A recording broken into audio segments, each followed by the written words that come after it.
നമസ്കാരം. ഞാൻ നിങ്ങളുടെ പ്രിയ കഥാകാരി ഡോക്ടർ ബീന. ഇന്ന് കനൽ എന്നൊരു ചെറുകഥയുമായിട്ടാണ് ഞാൻ നിങ്ങൾക്ക് മുന്നിൽ എത്തിയിരിക്കുന്നത്. നേരെ കഥയിലേക്ക് പോകാം.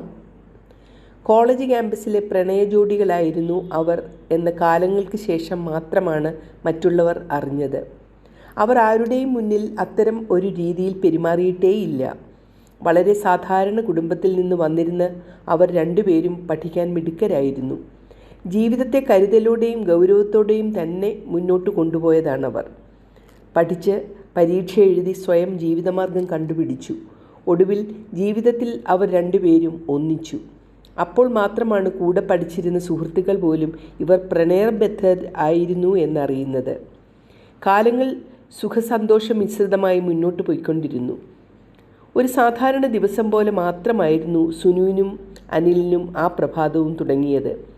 രാവിലെ അലാറം വെച്ച് എഴുന്നേറ്റ് ഉറക്കച്ചടവോടെ സുനു കട്ടിലിൽ ഇരുന്നു. തലകറക്കം വരാതെ സൂക്ഷിക്കണമെന്ന് ഡോക്ടർ പറഞ്ഞത് അനുസരിച്ച് തന്നെ 5 മിനിറ്റ് പതിവ് പോലെ ഈശ്വരനെ മനസ്സിലോർത്ത് കണ്ണുകൾ അടച്ചിരുന്നു. പിന്നെ ബാത്റൂമിൽ പോയി തിരിച്ചു വരുമ്പോഴും അനിൽ നല്ല ഉറക്കമായിരുന്നു.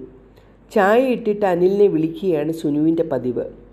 ചായത്തിളപ്പിലെ മധുരം പോലെ തൻ്റെ കുടുംബവും ജീവിതവും മധുരമുള്ളതാക്കാൻ വെളിച്ചം വീഴും മുമ്പേ ജോലിക്കിറങ്ങിയതായിരുന്നു അവൾ. പക്ഷേ അന്ന് അടുക്കളയിലെ ആ ഗ്യാസ് സിലിണ്ടർ ഒരു നിമിത്തവും ഒരു മരണക്കണിയുമായി മാറുമെന്നൊരിക്കലും ആ പാവം അറിഞ്ഞിരുന്നില്ല. ചായയ്ക്ക് പാലും വെള്ളവും എടുത്ത് ലൈറ്റർ കൊണ്ട് ഗ്യാസ് കത്തിച്ചത് മാത്രം ഓർമ്മയുണ്ട്. പിന്നെ എന്താണ് സംഭവിച്ചത് എന്നറിയില്ല. അതിഭയങ്കര ശബ്ദം കേട്ട് കിടക്കയിൽ നിന്ന് ഓടി വന്ന അനിൽ തൻ്റെ പ്രിയതമയെ രക്ഷിക്കാൻ ശ്രമിച്ചെങ്കിലും ആളിപ്പടർന്ന തീനാളങ്ങൾ കവർന്നെടുത്തത് അവരുടെ ഒരുപാട് സ്വപ്നങ്ങളെയാണ്. സ്ഫോടനത്തിൽ പൊള്ളലേറ്റ് ചികിത്സയിലായിരുന്ന സുനു ഇന്നലെ മരണത്തിന് അവസാനം കീഴടങ്ങുമ്പോൾ ഇല്ലാതാകുന്നത് ഒരു കുടുംബത്തിൻ്റെ മുഴുവൻ താങ്ങാണ്.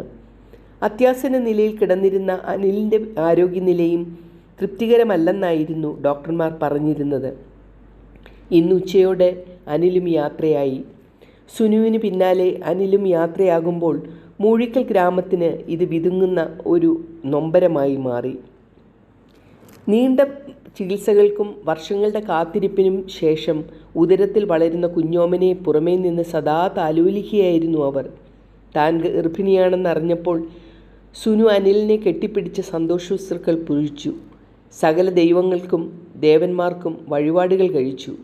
സ്വപ്നങ്ങളും മോഹങ്ങളുമായി ഓരോ നിമിഷവും അവർ കുഞ്ഞോമനയെ കാത്തിരിക്കുകയായിരുന്നു. കൂടെയുള്ള ബന്ധുക്കൾക്കും സുഹൃത്തുക്കൾക്കും അവരെക്കുറിച്ച് നല്ലത് മാത്രമേ പറയാനുണ്ടായിരുന്നുള്ളൂ. അങ്ങനെ സ്നേഹമസൃണമായ ഒരു ജീവിതം പുലർത്തിയിരുന്ന അവർക്ക് എങ്ങനെ ഇത് സംഭവിച്ചു എന്ന് എത്ര ആലോചിച്ചിട്ടും ആർക്കും ഒരു പിടിയും കിട്ടുന്നില്ല. തൻ്റെയും പ്രിയതമൻ്റെയും ദിവസത്തിന് ഊർജം പകർന്നു നൽകാൻ ഗ്യാസ് കത്തിച്ച ആ നിമിഷം സുനു അവളുടെ ജീവിതത്തിലെ അവസാനത്തെ പ്രകാശഗോളമായി അത് മാറുമെന്ന് ഒരിക്കലും ചിന്തിച്ചു കാണില്ല. ഇതൊക്കെ ആരാണ് തീരുമാനിക്കുന്നത്? നല്ലത് ചെയ്താൽ നല്ലത് കിട്ടുമെന്ന ന്യായം വല്ലതും പ്രാബല്യത്തിലുണ്ടോ? ജീവിതത്തിൽ സംഭവിക്കുന്നതിനൊക്കെ എന്ത് വിശദീകരണമാണ് നാം കൊടുക്കേണ്ടത്? അടുക്കളയിലെ ആ കനൽ അപ്രതീക്ഷിതമായി അവരുടെ കുടുംബത്തിൻ്റെ മുഴുവൻ പ്രതീക്ഷകളെയും സ്വപ്നങ്ങളെയുമാണ് ചാരമാക്കിയത്. ഇനിയൊരു കുടുംബത്തിലും അടുക്കളയിലും നിന്നും ഇത്തരമൊരു നിലവിളി ഉയരാതിരിക്കട്ടെ എന്ന് മാത്രമേ പ്രാർത്ഥനയുള്ളൂ. ഈ കഥ ഏവർക്കും ഇഷ്ടപ്പെട്ടു കാണുമല്ലോ. ഇഷ്ടപ്പെട്ടെങ്കിൽ ലൈക്കും കമൻറ്റും ഇടാൻ മറക്കരുത്. ഇനിയൊരു പുതിയ കഥയുമായി എത്തുന്നത് വരെ നന്ദി, നമസ്കാരം.